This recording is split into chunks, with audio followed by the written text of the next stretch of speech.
being built. And thank you to everybody for supporting our sponsors, Dimene and also Cell Saviors. Go check out those products at dimene.com and cellsaviors.org. And also, of course, I'm joined by the Choven one, Joshua Choven. Josh, how you doing, buddy?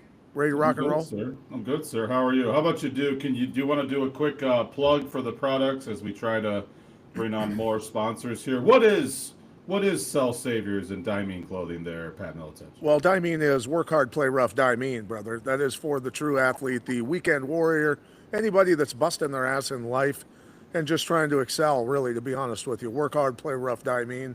And then Cell Saviors, of course, the premier fulvic humic acid on the planet, 77 colloid minerals. If you want endurance and you want an immune function to get better, that's really what it comes down to. A lot of world class athletes are on Cell Saviors, world class ultra runners, marathoners, swimmers, triathletes, and combat sports athletes. So it is, yeah, it's the premier colloid on the planet. So anyway, we want to dedicate this show to the legendary 86-year-old Chuck Norris. Passed away today. God rest his soul. Guy inspired a lot of people that follow MMA, of course, and folks that have competed. I saw a lot of posts from guys that have fought in the past or current fighters who, wanted to give their respects to the great Chuck Norris. So we are doing the same. So this is dedicated to Chuck Norris. Thank you very much, Chuck, for everything you did for martial arts. And going into the news, Josh, we want to talk about, of course, March Madness is going on. The real March Madness is on the wrestling mats, of course, when the Yeah, NCAA wrestling is going on. But yeah, you're a guy that loves to follow basketball, and yeah, look, you're a sports advocate and follower of sports. So yeah, NCAA March Madness, and Iowa's playing today. yeah. Dun dun dun dun dun dun dun dun. So that's the NCAA CBS theme song. Go Hawkeyes! We play Clemson University at 5:55 today. Do you know where Clemson is, Pat? I do, and they're the eighth seed, I believe, and Iowa's ninth seed in the tournament. Correct? Yeah, Clemson is out Look, the there. fact I followed basketball enough to even know that, Yeah, that was let me tell impressive. you something. That Let me was tell you actually something. really impressive. I did not expect you to know that. Yeah, but Pat, you'd be interested in this. Despite Iowa being the lower seed, they are favored by 2 points. Interesting. Okay. Well, we'll wait and see how the Hawkeyes do. And Go Hawks! while we're waiting, we're going to move on to other things. Give a There's little some shout out. Give a little shout out. This could be a viral clip here, Pat. Talk about Iowa wrestling. They are. It's been an up and down year for them. I know that you're passionate about Hawkeye wrestling. Up and sure. down year. There's been some talk about time to get rid of the coach, who is quite the legend in the sport. Kind of, if I was to sum it up in like 20 seconds, I would say Iowa has been Iowa's a solid number two overall program, but Penn State. Shout out Bo Nickel. He came out of Penn State, now in the UFC. They have taken over as number one. And Hawkeye fans kind of seem okay with being number two, I but don't think they. I don't think they we are at lose all. to anyone but, we'll talk about that. It seems like we lose to anyone other than Penn State, and Hawkeye fans are rioting. Get Tom Brands out. What's your thoughts on Hawkeye wrestling in the state Well, of look, things? number one, Cale Sanderson is, he's a standalone guy. Built an amazing program. He was at Iowa State, and he and I were talking a little bit back then. He was thinking Ooh, about doing MMA. He and I took a flight with the Blue Angels way back in the day when he was coaching at Iowa State, and he had gotten some offers from Iowa at the time, and was considering that, and then Penn State snatched him up with a huge salary, and of course, facilities that are incredible that Iowa did not have at the time, and so he decided to go that way. But he's built, yeah, an amazing program over at Penn State. Do I think the Brands need to go? I don't necessarily think that's the case. I think Cale Sanderson knows how to taper his athletes. They're very technical wrestlers, and the injury rates are, I think, a little bit higher at Iowa, and that's due to the workload, the pounding, and things like that. The style of wrestling that the Brands have always implemented in their style of wrestling, and that style of wrestling isn't always, it's not a one size fits all. you can't be that physical all the time and survive unless you're like one of the Brand's brothers. And you got to be really rugged to be able to survive that style of wrestling. So I think there's some differences and some nuances to wrestling that are going on that I think might be wise to be implemented into the Iowa program. But nonetheless, let's move on to MMA news because I want to talk the BMF belt, right? We want to talk that a little bit because Daniel Cormier made some comments about it, and some other fighters have said it's not the BMF belt anymore, and it was just a wrestling match and taken, with Oliveira's style and in that fight.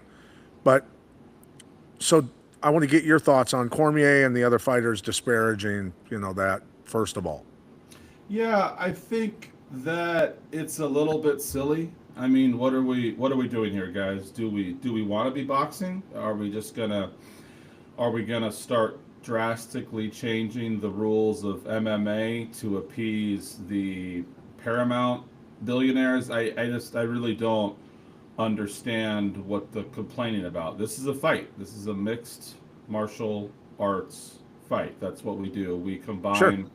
We combine all the facets of boxing, jiu-jitsu, kickboxing, and wrestling, and throw karate and a couple other things in there. But that is the beauty of the sport, and it makes it a real fight. That's kind of what MMA wrestlers, that's their trump card whenever they get in a spat with a boxer on social media or something, which 99% of the time turns into nothing unless you're maybe like a Floyd Mayweather, Conor McGregor, Francis Ngannou, Tyson Fury. The argument always is, well, yeah, sure, if we put on our cute little boxing gloves and follow the 100 rules of boxing, you might beat me. But if it's a real fight, if I see you on the street, then yeah, it's all holds barred, and I will be the better man. When you can hold someone down on the ground against their will, you do a lot of things. You do a lot of very scary things to them. Sure. Yeah, and in that fight, I mean, in that fight, to that note, I want to add that it really wasn't a fight. Oliveira controlled him from literally bell to bell for the most part, and mauled him and was just too big and strong, to be honest with you, at that weight. So ultimately, it falls on the matchmakers. And ultimately, it falls on, look, if you want to be the greatest striker in MMA, you've got to be able to stop takedowns. So none of it is Oliveira's fault. It really isn't. No, exactly. If you want the BMF belt to be a guaranteed war every time, then change the rules. And I think this whole it's or just put two strikers in there and tell them, hey, go put on a great show, and we'll pay you more if you do. Right. Exactly. Yeah. So that's So anyway, okay.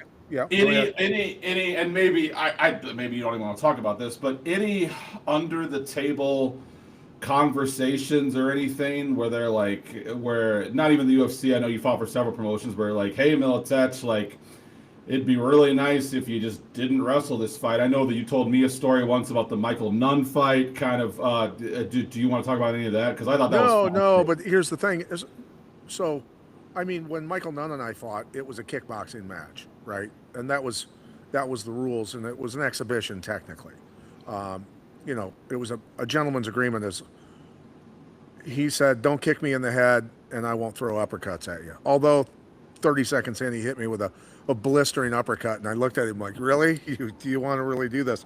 But one of the greatest boxers ever. I mean, all things aside. But no, as far as it was Seth Petrozelli against Kimbo Slice. Seth Petrozelli replaced Ken Shamrock, remember, very last minute, and Seth Petrozelli ended up knocking him out. And there was some sort of talk. You remember Dana did a video about this, and they said, just keep it standing. Yeah. to Seth Petrozelli, and like, we'll pay you more. And Dana looking at turning toward the camera and going, that's fucking illegal. That's what he said. Yep. So anyway, nonetheless, we're getting off on all kinds of tangents. Boxing deal. Dana does a boxing deal. Boxers, of course, being paid very large amounts of money. The seems like a little bit of mutiny on the bounty with the UFC. A lot of fighters very dissatisfied. The Paramount deal, $7 billion. All of this money getting thrown around, but money doesn't seem to be going towards the fighters, and they are starting to voice their opinion. Yeah, so I have a take on this, and it's essentially, who do you see complaining here? Is it Alex Pereira? Is he complaining? No. Is He grew up in Ilya? the jungle of Brazil, though, bro. You can't Exactly. expect. I mean, every day that he gets out of bed and doesn't have to go. Yeah, he grew up in a hut with a dirt floor. It's like, give me a break. He's driving now. He's driving a Mercedes. It's like, what the fuck happened? You don't see Ilya Topuria complaining. You don't see Charles Oliveira complaining. I think you see the Colby Covingtons, which is Colby Covington even still in the UFC? He hasn't fought for a year and a half. His last two fights, he looked absolutely dreadful. Leon Edwards smashed him, and then Joaquin Buckley smashed him really bad at his last fight, and now he's just kind of hanging around looking for the perfect fight, and he's not a top 15 overall guy anymore, and so he's feeling a little bit left out, a little bit jealous, and that stuff's gonna happen. I will say, Pat, that fighters are more bold than ever to speak out against the UFC, and I think that's interesting. Yeah.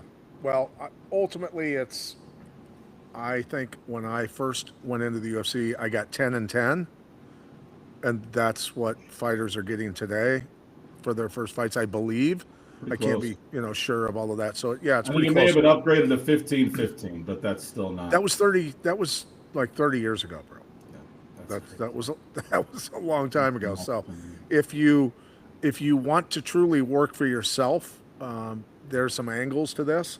There's got to be intelligence in terms of people being able to market themselves, being able to make money outside of just the ring. I mean, the ring and your ability to excel there should, yes, end up making you a lot of money, but you need to parlay that into a lot of other things, a lot of other opportunities, and that's where really people can double or triple or quadruple their money pretty quickly as far as a fight career or anything else. So one other point of news: Luana Carolina missing weight by 8 pounds. She was supposed to weigh in at the contracted 135. Weighed in at 143, 144, something like that. And so the fight's off for her and Mullins. Mullins obviously very disappointed. The weight cutting woes continue for professional fighters at the UFC level.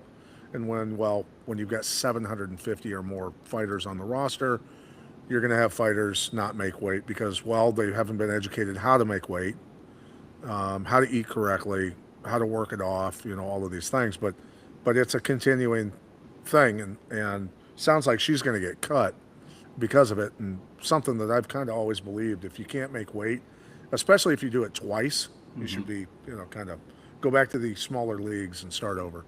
Yeah, I think it's more of a 3 strikes and you're out situation for Luana Carolina. She fought at 125 prior to this and was struggling, had missed weight at 125. So now you move up to 135 and you missed weight by a whopping 8 pounds. There is no 145-pound division for the women anymore. They kind of played around with that with Cyborg and Nunez, kind of to make her a double champ, but that doesn't exist anymore. So, and to make matters even worse, Melissa Mullins killed herself to get to 135. She was about to faint on the scale, struggling visibly. So the contrast of one fighter doing their job, making weight, almost killing themselves to get there, and one fighter taking it so unseriously. A lot of people are pretty mad at Luana Carolina, from other fighters to obviously Melissa Mullins' camp to even Dana White. I don't think we see her in the UFC again. Yeah. So, all right, moving on. Let's talk about last week's card a little bit. How'd you do overall?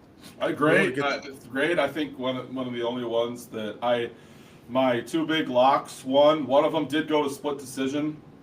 Andre Fili showed up like the gatekeeper that he is Delgado showed a lot of heart by rallying in the second and third round, and that's one of the reasons that you have to be really careful with the live betting. Delgado was a big piece of my night, and I was not thrilled when Feely knocked him down pretty bad in the first round, but Yeah. I held my ground, and Delgado came back and narrowly won, and then my other lock just smashed. Yeah, I did. I think it was the Oki fight that we were split on, and you did win that one, so props to you. Other than that, it was a fantastic night.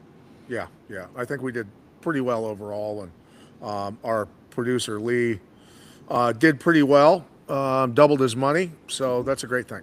Good job, Lee. So, anybody out there that's banking on banks in general and your interest rates, well, you could just invest in the Josh and Pat show and double your money and make some real money. Better than putting it into a savings account these days. Jeez. Hey man, invest with us. We're going to get you way ahead. We're going to move you up from the double wide into a real home really quick. With a real yard. A real dog, all that shit. So anyway, moving on. Chanel Dyer, our first matchup since Mullins and Carolina are canceled. Dyer and Oliveira. Pretty heavy odds going towards Dyer on this one. Dyer has performed pretty well. Both of their competitions up till this point haven't been great. I think if you could say it, Dyer's competition up to this point has been a little stiffer, but when I say stiffer, that's moving towards, maybe rigor mortis, but nonetheless, it's, there's not a lot of difference. But Dyer, I think, is a better athlete. Yeah, and the odds reflect that. Chanel Dyer minus 340. She's up to minus 450 now, so that's a 100-point jump. Minus 380 to minus 500 on Caesars. So, yeah, Dyer looks to roll here. She should have Ravina Oliveira beat just about anywhere. Should be it looks like a relatively easy win on paper. These women's fights, man, we see this big line movement, and I swear it always goes to split decision. So yeah. I do like Dyer a decent amount, but not as much. If instead of Chanel Dyer, her name was Shane Dyer or something like that. It was a men's fight, I would like the line moving a little better, just because women's fights are closer. That's just what history tells us. But Chanel Dyer should roll here. Would she? Do you think that she dominates, or are you a little tentative like I am? Well, I think that considering both of them for the number of fights that they've had, which isn't a ton of fights, neither one has a ton of experience, but their knockout ratio, neither one's been finished via KO. So I think they're going to probably go out, guns blazing quite a bit. This fight may not go the distance, and of course I lean towards Dyer, but Oliveira's got 6 knockouts on her record and not been finished by KO or TKO. So I'm not saying that she's going to win, but I'm saying they're going to throw. I know that they both like to. So it's going to be probably a pretty exciting fight, to be honest with you. What if I told you that fight doesn't go is plus 180? So you can make a little money if sure. If you like that. Well, there you go. So anybody out there listening, maybe that is the bet. So, all right, moving on to Rock and Selwady. So both these guys have not gotten a win yet in the UFC. Decent records, though, overall. It's just they haven't been successful in the UFC yet.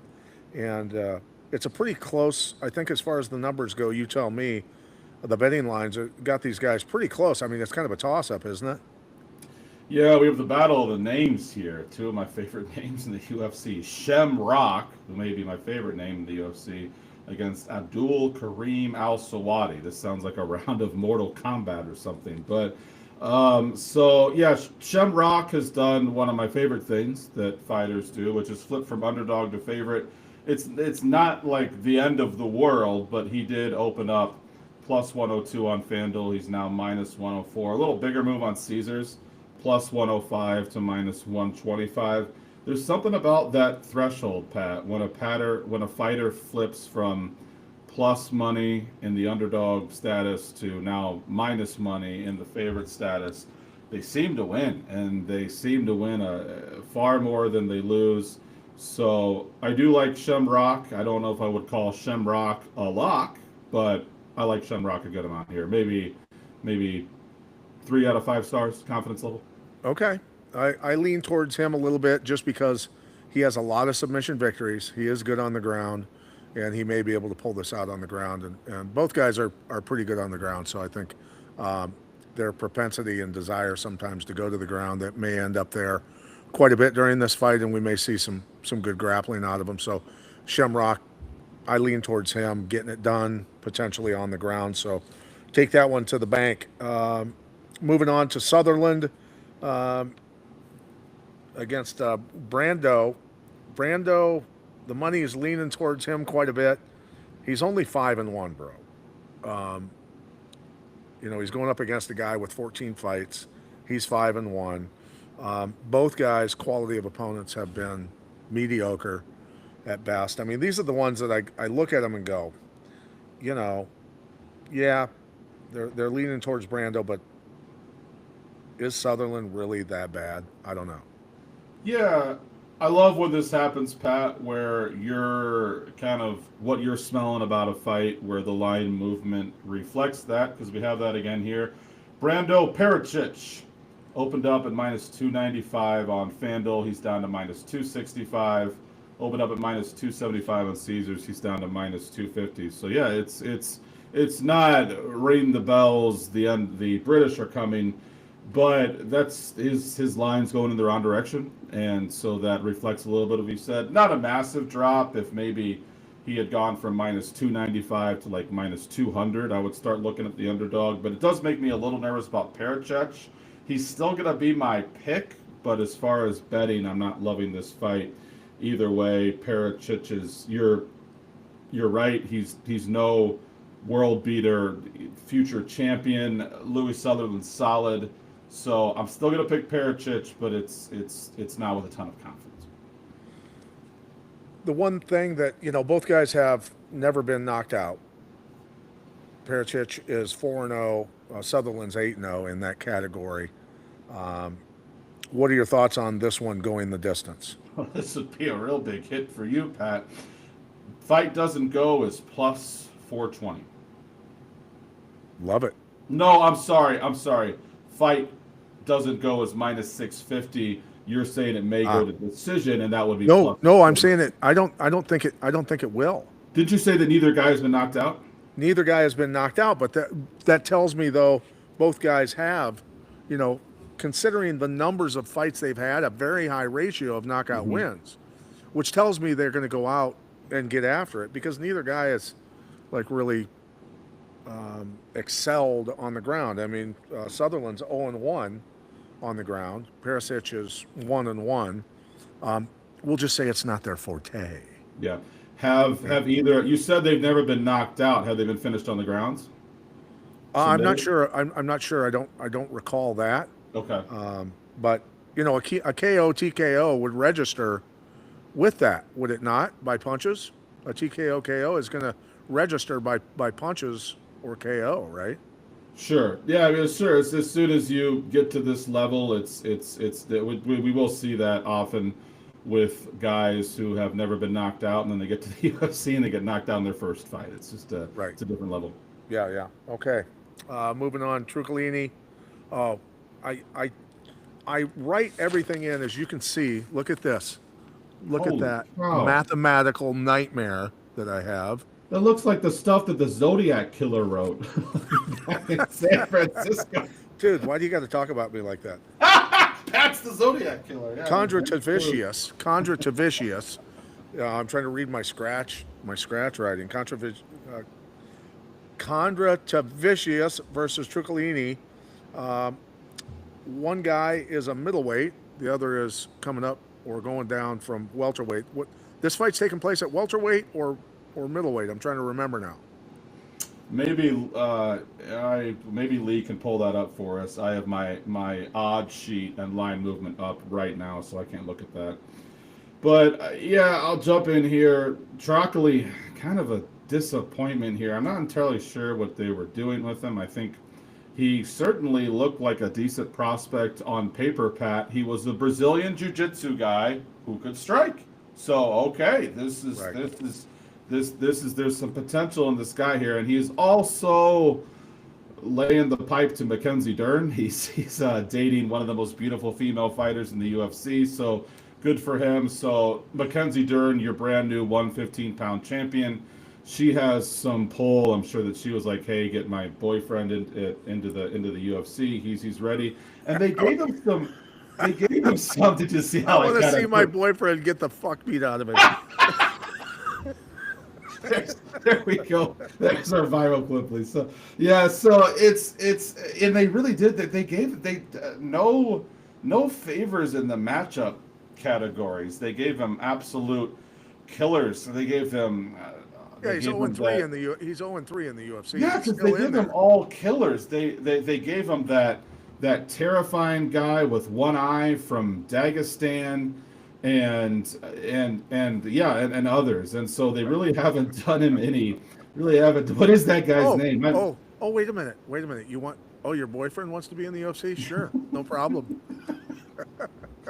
Yeah. So anyway, look, Contra to Vicious is what, -750 right now? Is that where he's Yeah, at? his odds have gone up. Yeah, Shara Bullet is the one-eyed pirate from Dagestan that I was trying to think of. Yeah. He was Yeah. his first fight in the UFC. So, yeah, Contra Davicius opened up at -600. He's gone to, yeah, -600 to -750, -600 to -800. This seems to happen, Pat, when a guy that's 0-3, 0-2 in the UFC gets a fight. It's like this guy is on life support, and he's as far as being in the UFC. But So Contra yeah, Vicious, and not to beat a dead horse, but Contra Vicious, he's 1-0 in the Contender Series. It's not like he's, you know, a UFC star or anything, and that's right? where And he's unranked. He's unranked. It's like they're trying to help Dern's boyfriend or something get one win.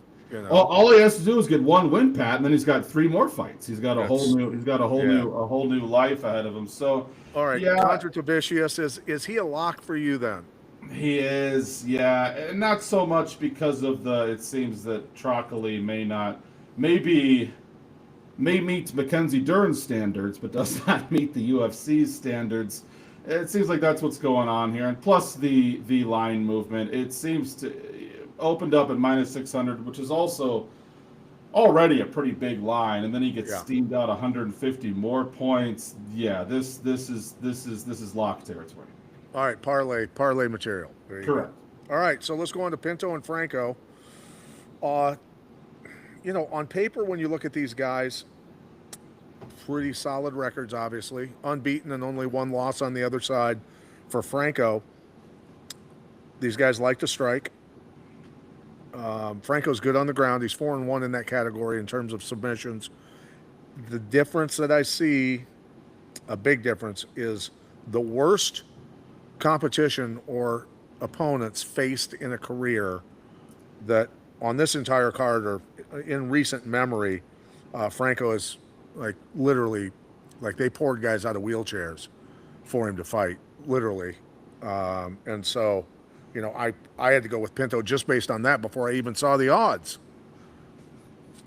He's fought the entire staff of the local Taco Bell. It looks like there for Mario Pinto, but yet his odds are soaring, similar to Contra Davicius. Mario Pinto opens up at -650. He's now -900.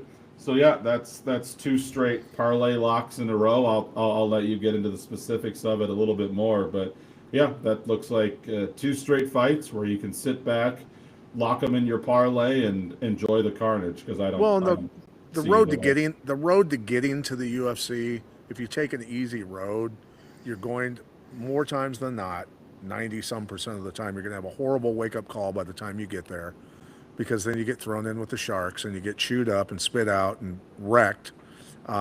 Which showed his one loss is when he got to the Contender Series and he lost. Yeah. It shows, as far as for Franco. So Pinto's definitely a lock for me as well. So we agree. I don't think that's a tough one to go through, but it was worth some of the entertainment for the comments. But Nathaniel I'm going to Wood, double down here too, Pat. I'm going to say both guys win by finish. That will that will shrink your odds a little bit. If you parlay both together and take them both by finish, then you're looking at a decent little bet there. So What if they both tap at the same time? Then they both actually won by finish. yes, yes, Pat. That's yes. Write that down, boys and girls. Then you double your money. Holy shit. No. Anyway, moving on. Wood versus Kita. Debut for Kieta, however you like to pronounce that. And odds leaning towards Kieta for his debut. And Nathaniel Woods, 10-3 in the UFC. Yeah, a bit disrespectful to Wood here, wouldn't you say? Wood is tough, man. Speaking of Wood, his last fight, he fought Delgado, who was our hero last week, pulling out the split decision. And Delgado was considered one of the top prospects. He's kind of Brandon Moreno's special project, similar to what like Robbie Lawler and Matt Hughes were for you. So yeah, Brandon Moreno was brought him along, and he was a decent favorite against Nathaniel Wood, and Nathaniel Wood put it on him. Close fight. Kita has moved from 190 to minus 245 on FanDuel, minus 180 to minus 230 on Caesars. That's good from the line movement department, but Wood is tough. So I am going to bet Kita maybe about 1.5 units worth, and I'm going to sit back and watch what I expect to not be easy, but I think he gets the job done. But Wood's tough, and he's shown that over and over again. And Kieta has had, decent competition. And for Wood, he's faced a lot of experienced fighters, with pretty deep experience. So dude, this is like my gut is telling me to go with Wood on this one. It really is. I like it. Do it. Okay. Yeah. Okay. All right. Well, moving on to Jones and Sola. We've got a welterweight versus a lightweight originally, right? So Jones is normally and has been a lightweight and ranked number 49 in the world as a lightweight, going to get up against the number 67 guy, Axel Sola. Sola's unbeaten in the UFC. Jones 3-2 as a lightweight, moving up. Or is this is the one thing I get into my research with everything are they fighting at welterweight or lightweight? Let me look that up real quick. About this fight, I will draw that and I will pull that info up. Yeah, because I want to hear, because that makes certainly somewhat of a difference in my book, how this is going to go, and because Jones is favored in the mathematical. They're fighting lightweight, Pat. Okay. So Sola's dropping, and then you've got to deal with. He's going to be much bigger at fight time, but then he's got to deal with the increased speed, right? Yes. So we're looking at the smaller guy, at least in terms of career-wise, where they've fought at, is the favored guy in this fight, right? Yeah, and he's also the much more experienced guy. I was really impressed with Mason Jones when he came in, and then he maybe hit a little bit of a rough spot, and then was suddenly out of the UFC, and then he's back in the UFC. He fights kind of the ghost of Jeremy Stevens. They kind of pulled that fight out for UFC Des Moines, especially for Jeremy Stevens. So, and now you might be interested in this. Jeremy Stevens' next fight is going to be Bobby Green. I'm excited about that. That's getting a little bit ahead of ourselves. We're talking about Mason Jones right now. I think that he wins here, but I don't love it. Interesting line movement. He's basically stayed the same on FanDuel, minus 140 to minus 138. On Caesars, he's gone minus 135 to minus 155. On BetRivers, his odds have gone down, minus 143 to minus 130. We're looking at a close fight here. My lean is going to be Jones, but the line movement is telling us expect a close fight. Here's the curveball I'll throw at you. You got a guy who's unbeaten at the bigger weight division deciding to go down. Like, he didn't have to necessarily go down, but maybe seeing into the future and saying to himself he wasn't a big enough welterweight to deal with some of these guys. But at the same time, even though he's had decent competition up to this point, has remained unbeaten. Now he's dropping down to the 155-pound division. that tells me like he's doing this with confidence, Yeah. and he's strategically planning out his career to make a run potentially, for a title. Yeah. Is he going to get there?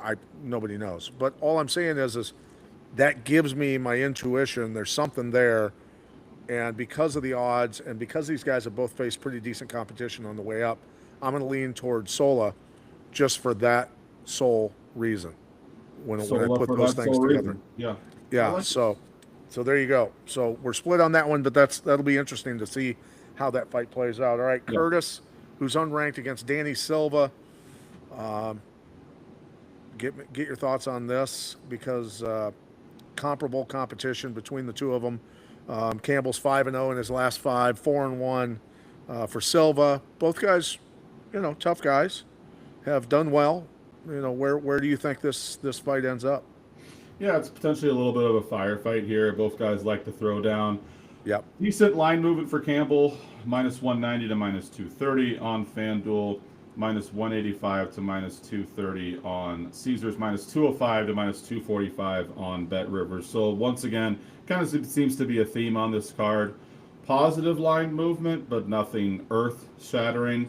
So the Sharps are backing Curtis Campbell here, but not overwhelmingly. He's going to be my pick, but not as confident as I was in some fighters earlier in the card. Yeah, and so he's 1-0 in the Contender Series, Campbell, that is. And then we look at Silva, who's 2-1 actually in the UFC. I look like Silva might actually pull this out, and I know it. Look, that's me.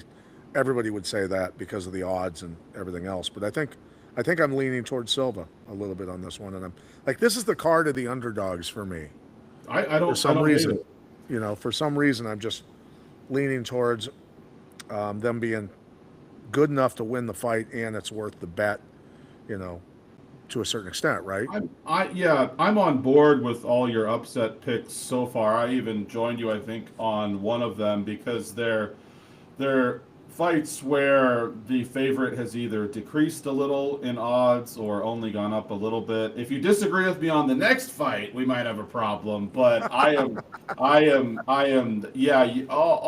the fights where you like dogs and I may lean the other side, it's not confidently. I am confident in this one. So roll out the next fight there, brother.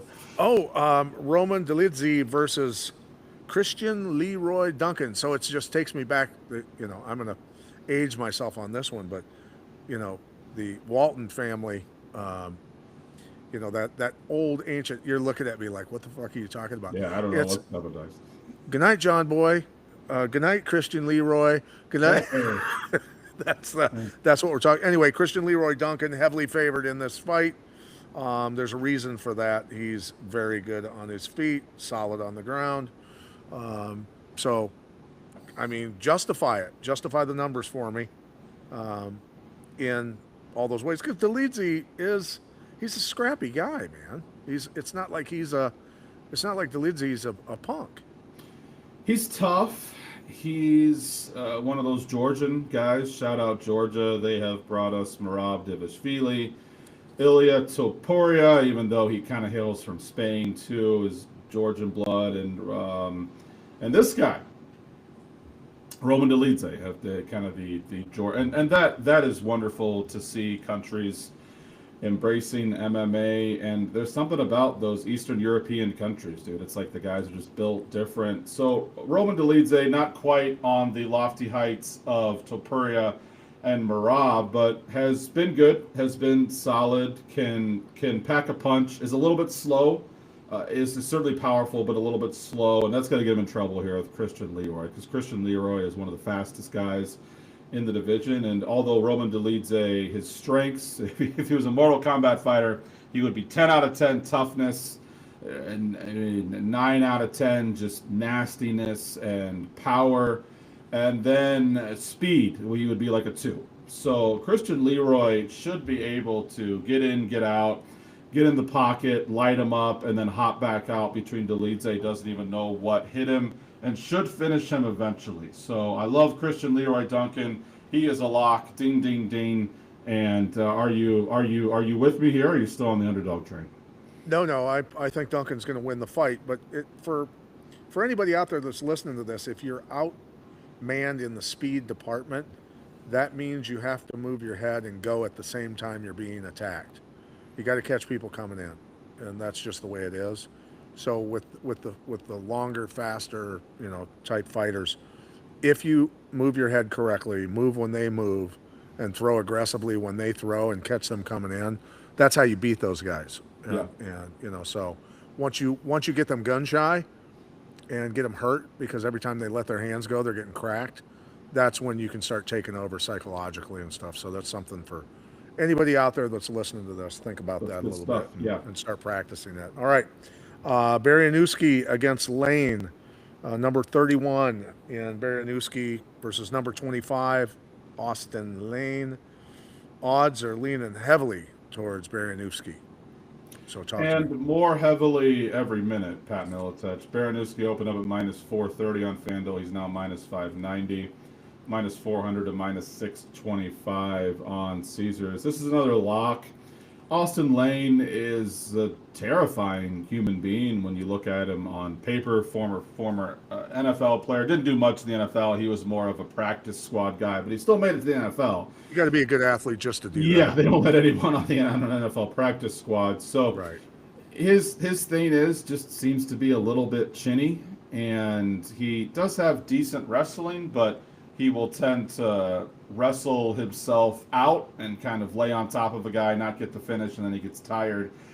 I don't know if I'm ready to quit Austin Lane. He has the potential to be at least a decent heavyweight in a sparse heavyweight division, but can't quite seem to put it together. I think why Dana White likes him is even though he pretty much always loses, he puts on entertaining fights, and Yeah, he so gets out and gets after it. So you got to give correct. that to him. Yeah. Correct. Baranuski should roll. He looks like a lock, and hopefully Austin Lane does not put it all together in this fight, which I think he is capable of doing, but it should be more of the same. Austin Lane shows flashes of greatness, but then loses spectacularly, which seems to be his thing, and I don't no reason to think it's any different tomorrow morning.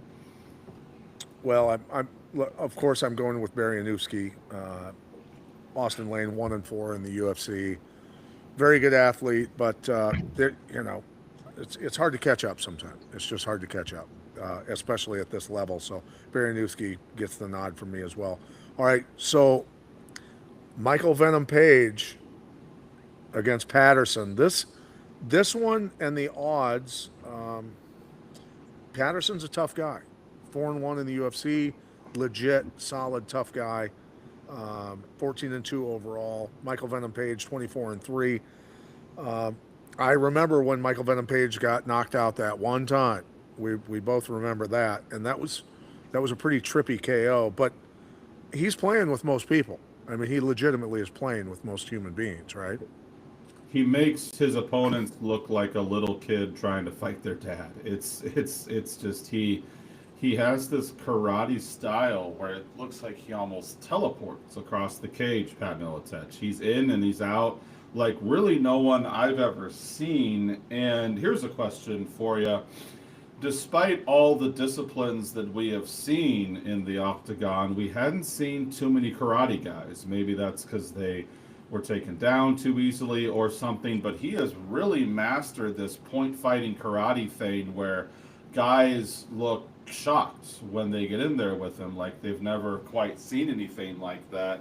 His own weakness continues to be takedowns and wrestling, and that's something that Patterson is very good at. Patterson got his start with wrestling and jiu-jitsu and has turned into quite the well-rounded guy, has some very nice knockouts in the UFC. So yeah, he's come a long way from getting violently finished in his first UFC fight. Sam Patterson has. A lot of people thought that might be the end with him. It was a terrible knockout.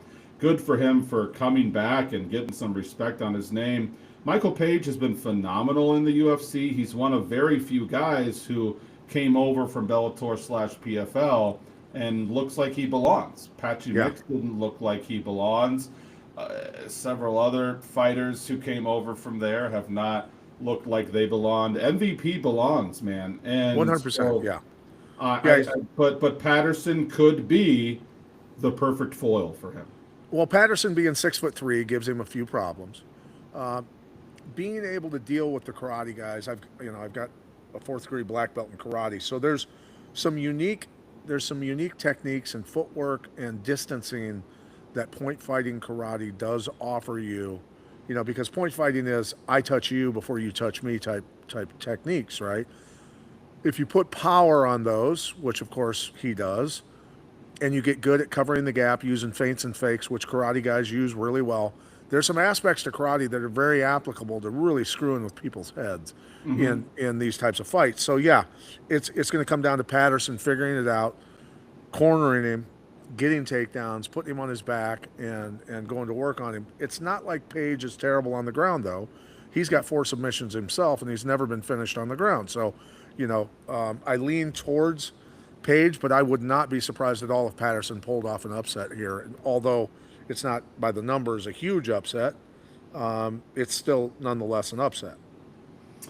Yeah, I am with you on that. Sam Patterson's going to be my pick here. I can't, in good conscience, pick MVP, although I like MVP a lot. I've bet MVP specifically in his last fight against Cannonier. I bet him heavily, and he won without much controversy or whatever. I'm going to pick Patterson here. Page has gone from minus 280 to minus 180 on FanDuel. It's a 100-point drop. That's a big deal. Only minus 230 to minus 190 on Caesars. But yeah, Patterson's at plus 160, plus 163 on another book. Bet Rivers looks like has the best odds. Yeah, Patterson's going to be probably my most confident upset pick of the week, probably like a 1-unit bet. I'm not 100% sure that he wins, but out of all the underdogs, he looks the juiciest to me here, Pat. Okay, wonderful. Really, obviously a toss-up here, but I'm going to go with Page. Okay. I'm going to go with Page. So, all right, moving on to Luke Riley against Michael Aswell Jr. Good records, solid guys, competitive competition coming up. They were matched somewhat equally with their records to their opponents, which is the way a fighter is supposed to be brought along. So anybody out there that's a manager that does this with their athlete, I'm just giving you kudos and respect for what you're doing and showing that you know what the hell you're doing in bringing your fighter along correctly with those even numbers in terms of experience and records, because that's the way you're supposed to do it. To bring a guy along, if you expect them to be a champion, that's really the way it's done, to be honest with you. In this world, in the real world, right? In the real world, yeah. Yeah, so numbers are a little bit different with these guys. Both guys have some good KOs. 5-0 in the last 5 for Luke Riley. Of course, he's 12-0, where Aswell's 3-2 in his last 5. The numbers are leaning, of course, a little bit towards Riley. Tell me your thoughts. Yeah, somewhat stale line movement here for I think this is the co-main. I'm not sure. I think that. Yes, it is. Yeah, I'm not sure why. I think they kind of snubbed Page and Patterson would make more sense. I agree on that. Yeah, and Page has done some complaining behind the scenes that he feels like the UFC is trying to freeze him out. And I'm not entirely sure why. Like I said, he's one of the few Bellator guys who's looked very good, and maybe we have a little bit of time here, Pat. Maybe let's get through the fight picks, and I did want to talk to you about the tough negotiating of Hunter Campbell and the UFC, because we got even Michael Page complaining, oh, why didn't they make me co-main? Why are they making me fight this no-name Patterson? But anyway, yeah, I think that Aswell, gun to my head, I'm gonna lean Aswell here. I think the fight odds should be closer, and the line movement agrees. Riley opened up at minus 250. He's dropped to minus 225. He's dropped to minus 195 on Caesars. I think people expect this fight to be a little bit closer than initially expected, and so I'm going to narrowly lean as well, mostly just because the plus money's juicier. Okay. Well, that's a mathematical thing for you, obviously, and the ability to make money. So that I can see why that's motivated that way, and it's a close enough fight where that potential is certainly there. In terms of winner, if I'm not betting more than you know, I do. I don't think that they're giving enough respect to Riley in this one. I think he's had tough competition coming through, and being able to have an unblemished record up till now is respectable, certainly. All right, on to our main event: Evloev versus Murphy. This one almost didn't happen. Evloev almost didn't make it into the country. Not sure what the background checks showed there, but They showed something. Yeah. Yeah, but both guys 5-0 in their last 5. A lot of decision wins for both of these guys. I mean, what's the money on this going the distance? No, I was just laughing at you saying it showed something. I was like, yeah, it didn't show that he was making balloon animals for the elderly, so it showed something. So I don't know. What's going on? All right. Yeah, we got it. I guess it helps when Donald Trump's the president of the United States, one of your best friends. You can pull a few strings. But Evloev is, I guess that doesn't make sense. Yeah, it's in London. Anyway, you know what I'm saying. Evloev opened up at minus 290. He's minus 250 now. He is in London. This fight is going to happen, thankfully. Man, these are two guys, Pat, that the UFC is kind of almost trying to get rid of. They're two extremely talented, extremely well-rounded fighters, but they don't get a lot of finishes. And if they got finishes, they probably would have got a title shot sooner. And if they got more finishes, maybe this, by all means, oh yeah, winner of this fight's Volkanovski, right? Not so fast. Dana likes Gene Silva a lot because Gene Silva gets finishes. Gene Silva has a big fan following. So Sure. It's not like March Madness, Pat, where there's a bracket and if you win, you definitely go to the championship game. It's not like that in the UFC. So, yeah, I like fight goes to decision. It's probably my favorite bet of this fight.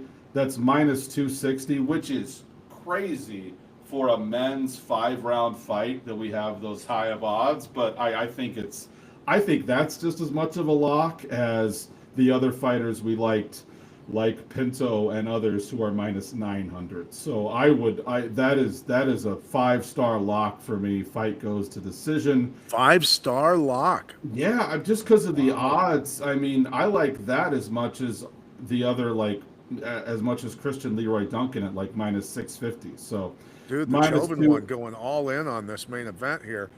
So who's going to win the fight? That I'm not as confident on, and these fights are always interesting to me when I'm pacing back and forth in my basement, and I don't give an F who wins. I just want the fight to go to decision. Don't hit him hard. Don't hit him hard. Stop it. Stop. Get tired, please. Exactly. Yeah, you are seeing the vision. So, I can see cases to be made for both guys. Evloev's thing is he kind of reminds me of Khabib in a lot of ways. Dominant wrestler with adequate striking. But if anyone can start stuffing those takedowns, it becomes a very close fight. He went to a split decision with Arnold Allen. He won. He went to a split decision with Aljamain Sterling and won. So he's fighting these top tier guys. Murphy's 17-0.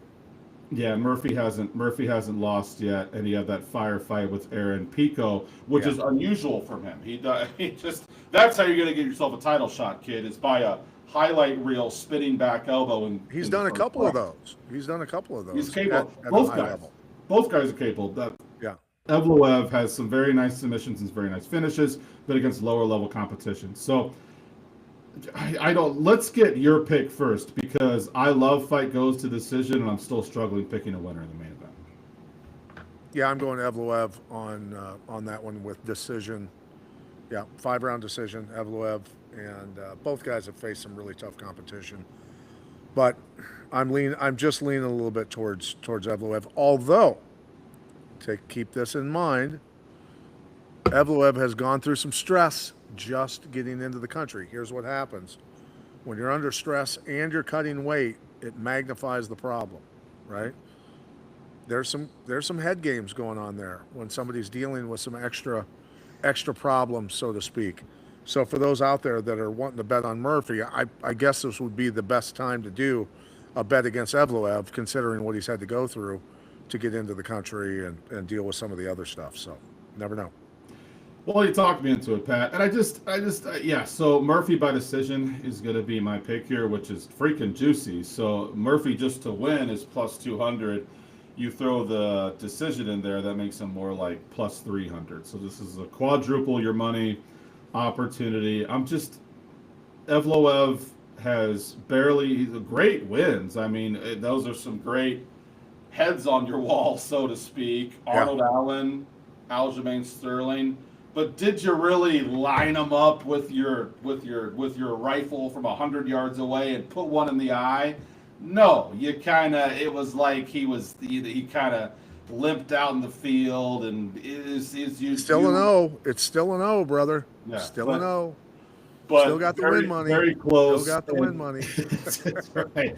Lerone Murphy has shown that he can stop takedowns, or at least get up when he's taking down, and if he's able to do that, he is the better striker here. Yeah. So I look for that to happen, and maybe we get another split decision. But I'm going to lean Lerone Murphy, and I'm loving FICO's decision. All right, wonderful. And for anybody out there that wants to win some Cell Saviors or some Diamine.com clothing, remember, work hard, play rough. Diamine, badass clothing, and Cell Saviors, the elite of athletic performance supplements, natural supplements. Very important. Pick the winner, either Evloev or Murphy. Finish the way it ends and the round. If you want to say decision, 5-round decision, fine. Pick your winner, and we will send you some free stuff. I'm dying to send somebody some free stuff, Josh. People aren't guessing correctly. We want to send them free stuff, correct? Step it up in the chat there, boys. We want to give this stuff away. I mean, we're trying our best to give shit away here, but nobody gets it right. So anyway, is there anything else you want to cover before we say goodbye?